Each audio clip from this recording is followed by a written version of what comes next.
We all want to give our children the best life, so many families choose to move abroad to live the dream. Unfortunately, the dream can become a nightmare if parents separate. There is a law that can prevent one of you from ever returning home with your children. My children were here for 43 days and now they can't go back home. The moment I had left my country, I had lost all habitual residents. No one tells you that.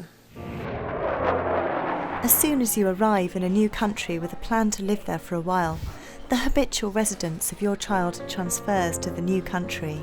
If one parent refuses to allow your children to leave, you would have to seek permission from the family court where you are now living, even if it's only been for a few weeks.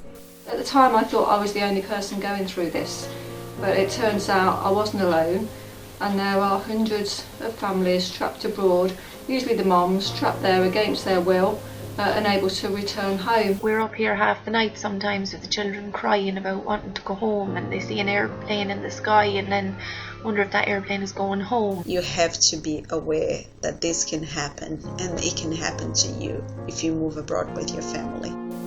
An application to go home typically takes 2 to 5 years to process, and if you lose it, your children are trapped in that country forever. Many parents are living in poverty, jobless, homeless, and very isolated.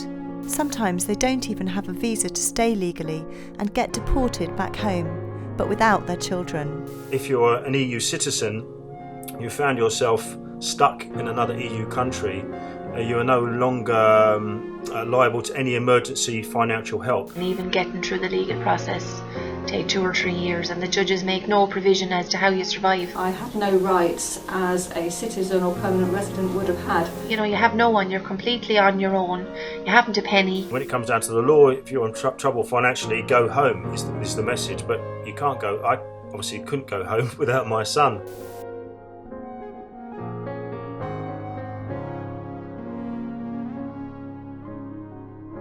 I wish I'd have known more about the Hague Convention. I wish someone would have said, if you're going to go abroad, then beware of the Hague Convention.